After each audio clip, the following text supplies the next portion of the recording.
Hi, Nathan. I hope you can share this story because I tried sharing this with other channels, but they're yet to share it for some reason. Anyways, I still can't believe what I heard and learned last month. My friend, a female TikTok star with 2 million followers, had been invited to a Halloween evening party hosted by a major Hollywood player. My friend was invited by a famous actor to join this Halloween party, and he's now in his mid-50s. I was strictly forbidden by my friend to share his name, aliases, etc., so I gave you only a small hint. Thanks for understanding. Anyways, going back to her experience, it was a surreal feeling, seeing a huge ballroom filled with A-list celebrities mingling and making small talk. She was starstruck, of course, but she also felt a strange undercurrent of unease. As the night wore on, the Halloween party took a bizarre turn. The famous actor in his 50s approached my friend and invited her to a more exclusive gathering. Intrigued and a bit more thrilled, she agreed. She was whisked away in a black car, blindfolded, and driven to a secluded mansion somewhere in California. She told me that it took at least 30 minutes of car ride before they reached their destination. Once inside, she was asked to sign an NDA and had her phone confiscated. The mansion was a labyrinth of rooms, each more disturbing than the last. She witnessed one bizarre scene. Children in wolf masks, chanting in an unknown tongue, gathered around a catatonic man. In another room, young actors and actresses were being used as objects of desire, their bodies caressed and consumed by older, more powerful figures. The scene that most disturbed my friend involved a young female African singer, known for her sexy and alluring image. Let's call her T. She was sprawled across a golden dining table, her body painted with intricate designs. Surrounding her were other young actors and actresses, each lying motionless on their respective tables.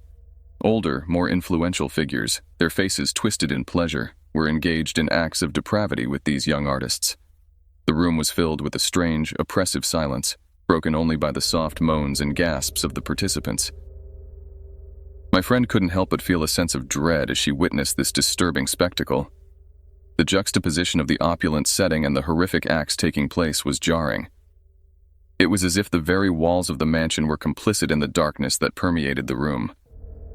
She realized that the glamorous facade of Hollywood was merely a mask, concealing a world of depravity and exploitation.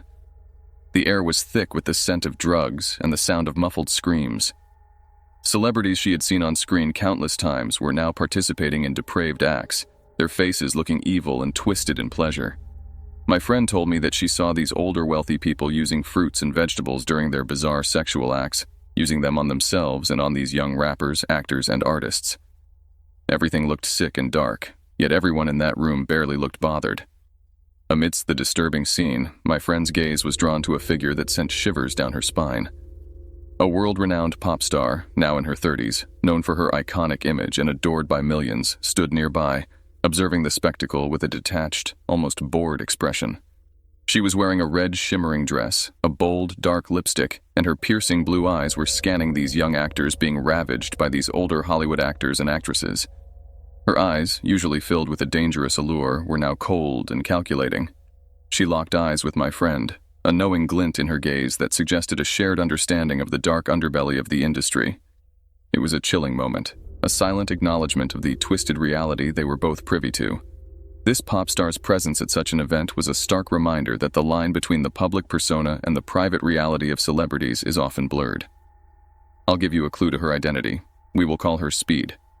She's been a symbol of female independence and empowerment, yet here she was, witnessing and perhaps even participating in acts of depravity. My friend will never know, but that night, she didn't see Speed participate in any of these bizarre sexual games. My friend seeing Speed in that party left her questioning the authenticity of the image that celebrities project to the world. In another room, my friend witnessed a scene that she told me would traumatize her forever.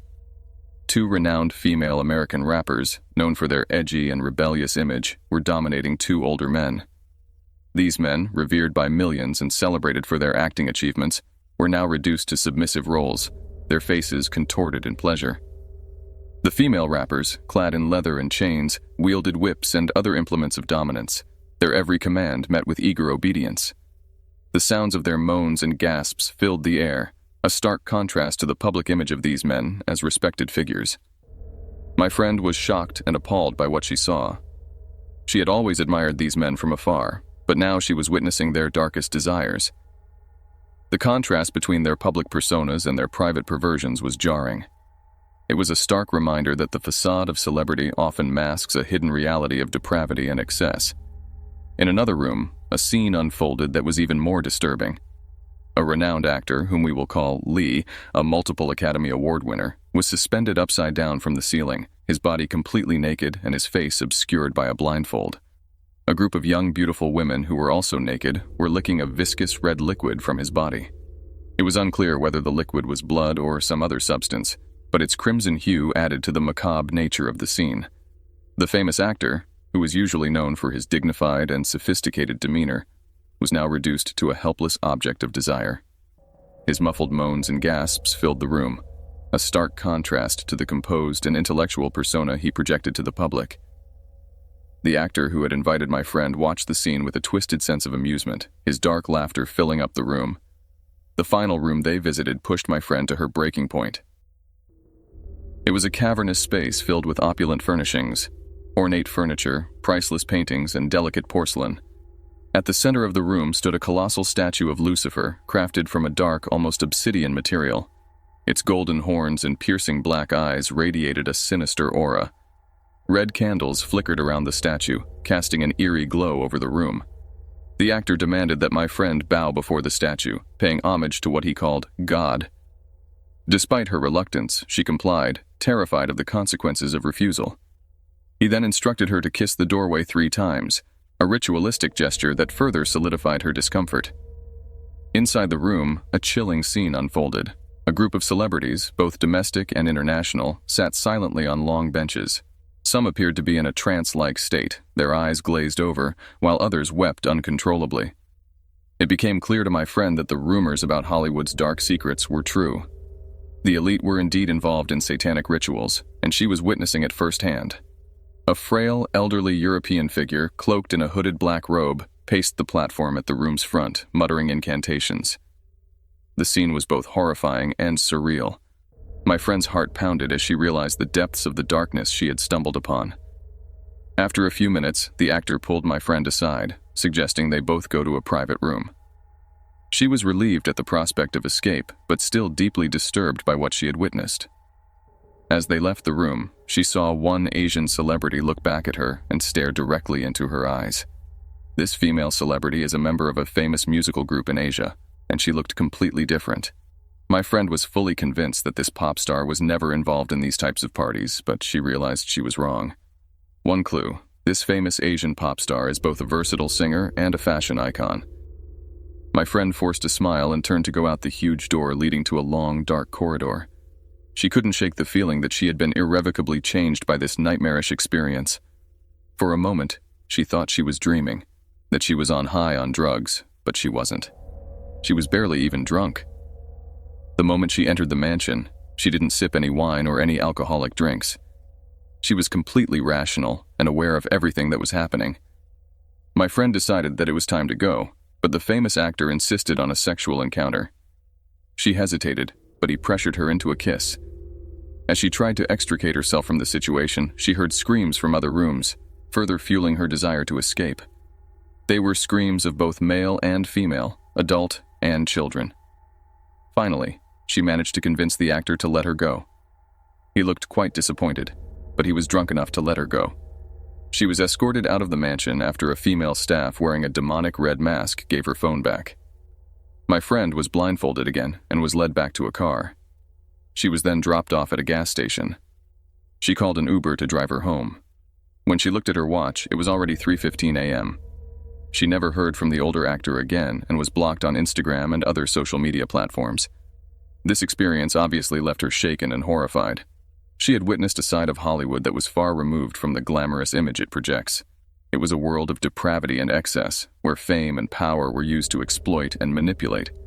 She shared her story with me, emphasizing the importance of discretion. She asked me not to reveal the real names of the celebrities involved, the actor's name, or her own identity. This harrowing tale has opened my eyes to the dark underbelly of Hollywood. Her experience reminded me of P. Diddy and Jeff Epstein, and other dark Hollywood conspiracies that are almost too dark to believe. Hello, Holy Heartbeats. I recently watched your K-pop video on your channel, and it made me feel compelled to share a dream I had about K-pop during the COVID pandemic. It felt incredibly real, and it's something that has stayed with me ever since.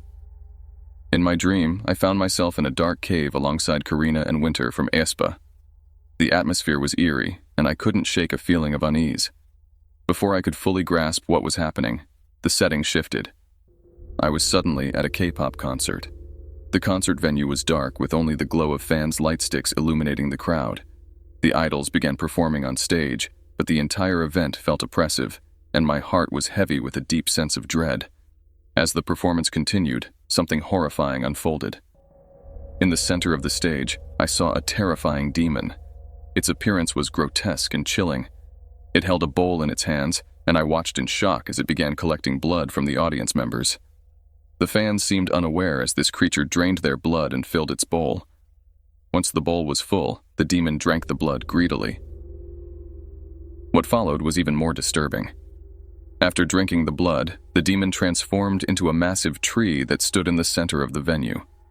The tree grew rapidly, twisting and turning until it finally morphed into a gigantic dragon. The dragon soared into the air, its presence commanding and terrifying. At that moment, the fans noticed it and screamed in terror, scattering in all directions as chaos erupted. Then, just as suddenly as it had begun, the dream ended. When I woke up, I couldn't shake the feeling of dread and confusion. I had always thought of K-pop as innocent entertainment. I assumed Hollywood was the primary industry accused of promoting dark, spiritual themes. However, this dream challenged my assumptions. After reflecting on it, I started noticing things in K-pop that I had previously overlooked. For instance, I discovered that SHINee has a song titled Lucifer, and EXO has a track called Angel with lyrics referencing Eden and comparing someone's brilliance to that of Michael, the archangel. These elements made me question whether there's a deeper, more spiritual significance embedded in the industry. It left me wondering about the true nature of the messages being conveyed through K-pop. Shalom to all, and may Yeshua bless you. I want to share a dream I had early this morning, November 24th, 2024. Please feel free to draw your own conclusions. In the dream, I found myself walking through the downtown area of the town where I live in North Carolina. I noticed that the small buildings and stores around me were dark, and neither the traffic lights nor the street lights were working. This wasn't due to any storm or hurricane. It seemed like a normal day, just without electricity. As I continued walking, I noticed that although the power was out, the cars were still working. I could see their headlights shining in the dim surroundings. However, something unusual caught my attention. Civilians were directing traffic. These weren't police officers, but armed men and women, wearing bulletproof vests and carrying assault weapons and handguns. They looked tense and alert. I kept walking, heading toward another street. One of these armed civilians allowed me to pass. I could see the stress and tension on his face, which made me feel uneasy. For a moment, I feared they might shoot me, but they didn't. They just let me go, and I continued on my way. As I walked further, I noticed more armed civilians stationed around the area. The town was eerily quiet, with no electricity anywhere. I turned on the flashlight on my phone, but I had no internet connection. The darkness stretched throughout the entire town, and everything felt heavy and unsettling. At that moment, I woke up from the dream. Hi, this is Alcides Torres. Shalom to everyone, and may Yeshua bless you all abundantly. I had a brief but impactful dream this past June that I feel led to share. Before I do, I want to clarify that I am not proclaiming this will definitively happen because of the current tensions between Israel and Iran. However, as believers, we know we are living in the last days, and events like this are inevitable at some point. In the dream, I found myself standing on the esplanade of the Temple Mount in Jerusalem. My eyes were drawn to the golden dome of the rock, and I noticed that part of it was destroyed, as though a missile had struck it. Smoke rose into the sky in thick columns, and in the distance, I saw more missiles raining down, striking the earth with relentless force. It was a scene of utter chaos and devastation, a terrifying full-scale war on Israeli soil. I stood there, overwhelmed by the destruction and violence surrounding me, unable to move or look away. Then, amidst the chaos, I heard a voice, a clear and commanding voice that said, "Welcome to the Great Tribulation." At that moment, I woke up. shaken and deeply moved by what I had seen.